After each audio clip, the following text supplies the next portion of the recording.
Create. It's all about art. Hello everyone, and welcome to episode 11 of Create with Franz.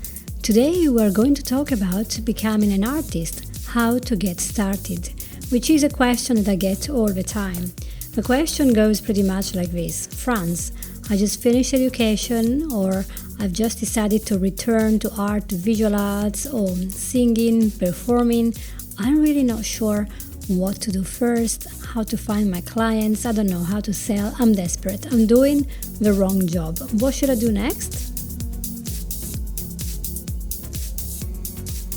So today we're going to go through 6 different important points that for me are very essential when you start thinking about finding clients and perhaps deciding who your clients are. But let's do this in order. There are 6 points, so let's do first of all, number 1.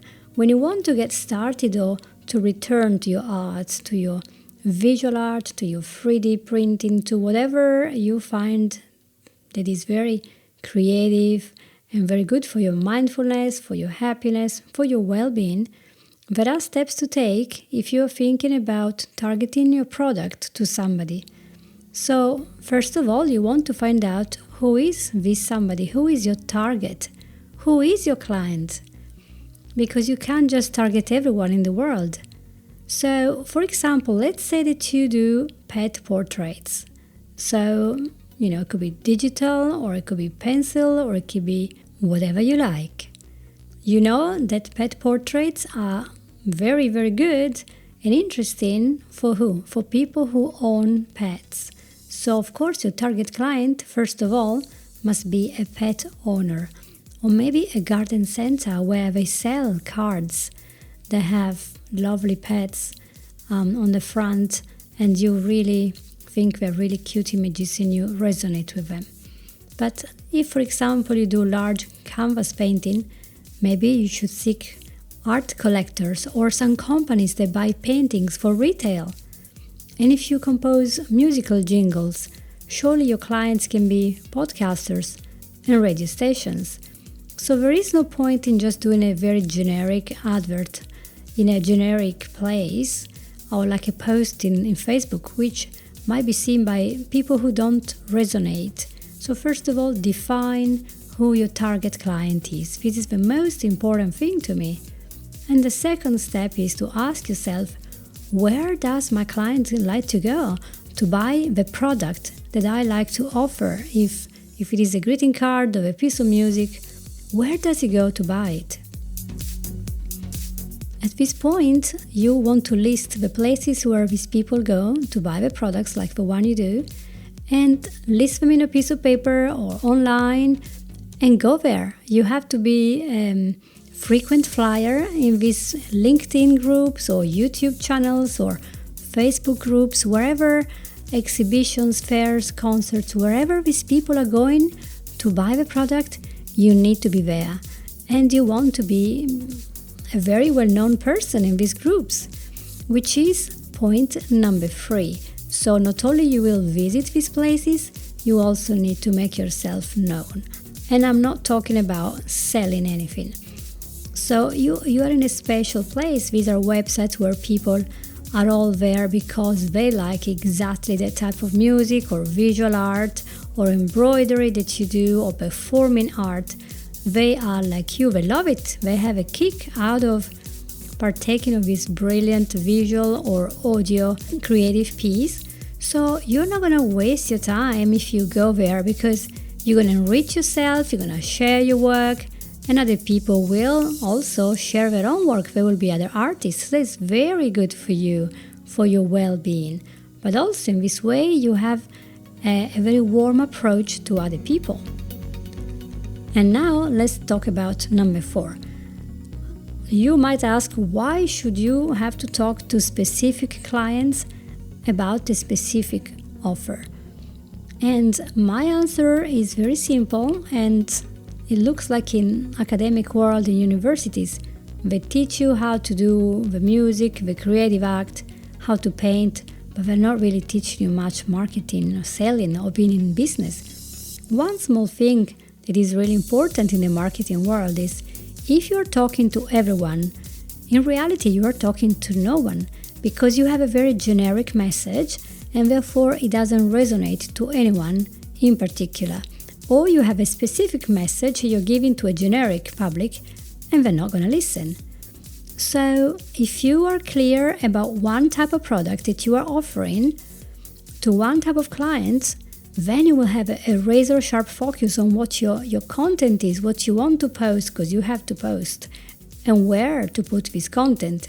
So your online presence must be able to communicate that you are the expert in this field. Now let's give you an example.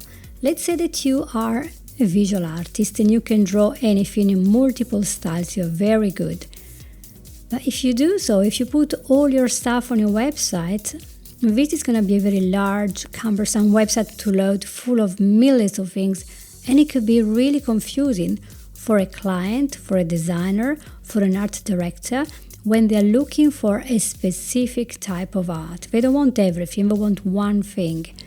So if you choose a theme or a style that you are very, very good at, for example, let's say children's books, in a whimsical style, that's your book style and nothing else, then the target client will find it really easy to pick your work because as soon as he gets there, he will see it. And that's much easier to sell. So if you want to sell, back again, pet portraits, you show only them in your site. There is no point in showing landscape painting, pink roses, abstract painting or dragons if you want to attract buyers of pet portraits. Just remember, when people go out shopping, they usually have a really good idea of what they want and their mind filters out anything that is not resonating with that idea. Let's go now to tip number 5. There are people who told me, well, Franz, but I like all types of visual arts or all type of music, so what can I do next? I'm not sure. So you really want to niche. You want to ask yourself, among all these brilliant things, you just want to get started. You can't do everything. So choose one. What is it you're really good at doing? Is it stickers? Or are you good at drawing children's books? Or are you good with calendars and stationeries? Do you like fabric patterns? Are you good at wallpapers? Are you good with cartoons? Or are you a good singer and you can do jingles? What is that you can do very well? So you must really know in the specific what you really enjoy doing, what you can do well. And for example, if you mainly play country music with a banjo, there is really no point in showing a grand piano on your website. It's just confusing, even if you really play well the piano too, but you have to attract one client well. And the client will take literally 20 seconds or less to decide if your website has something worth looking at or listening to or not. So people just want to move on really quickly, they don't have time. So my advice is to think about this person that lands in your website. If all the client sees a confusing mess with tons of styles, tons of themes, he will be just overwhelmed and he might leave and find something easy to do, easy to choose. People like it easy. And this leads to point number 6. There are people who are worried because they think that self-promotion is banned in a lot of Facebook groups, for example. And yeah, so they don't like that kind of thing, or they only have one day where you can do that. And of course, it's a very good point because you don't want to harass people and say to them, oh, here I am buying what I'm doing, which is not really, and also sounds very needy. So my piece of advice here is different. I think once you go to these websites, they are full of content that you enjoy, of course, because you love doing the job, you love doing the painting or that kind of music, so you love being there. You do not need to promote yourself. So the best thing you can do is to give useful advice to people, help people all the time. There are always people that are asking questions. How do I get started with podcasting? How do I get my first recording done? How do I get a job in the radio? How do I paint with watercolors? whatever the question is. If you have the answer, just help people. It's nice, it teaches you a lot. You might even end up teaching the skill in maybe a webinar or something like a digital course later on. So just give useful advice. This will make you become a person that is perceived like the expert. And if you keep sharing that work on your website and every once in a while give some freebies here and there, give some ebooks, give a piece of music, maybe 1 minute long, or maybe a coloring page, whatever your job is, then people will think, well, the guy is really good at doing that. The girl is really very, very great at playing the piano. And I would like to go back because you become familiar.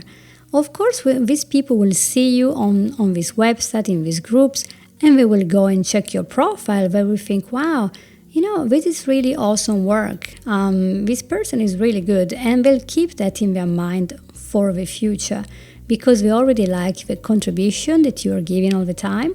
They are much more likely to interact with you in the future and will remember your name should they have a need for your services. So have a little bit of faith in yourself, right?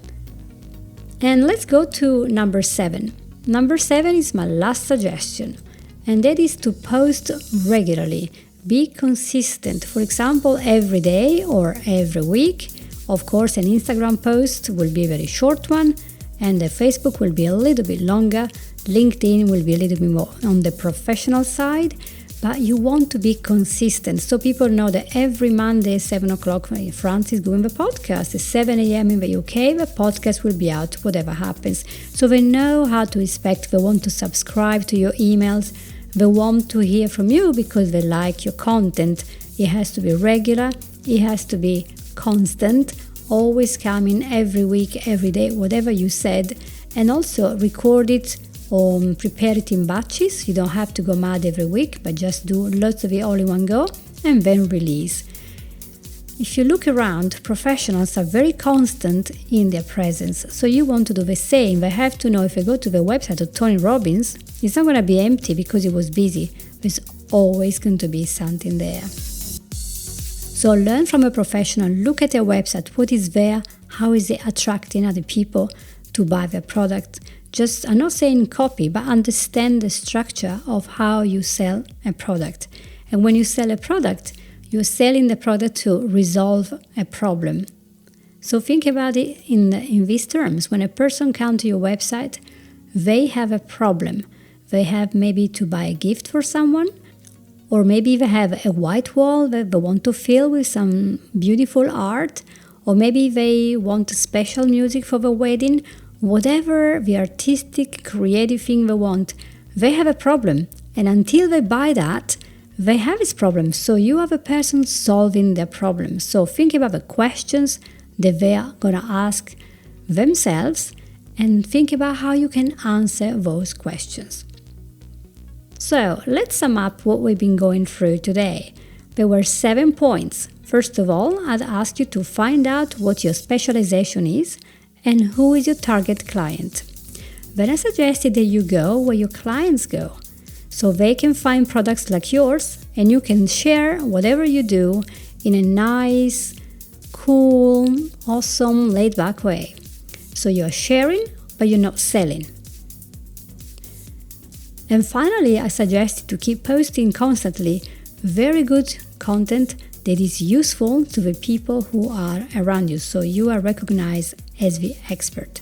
There will be more information coming about this, and there will be a digital course coming out soon from these studios.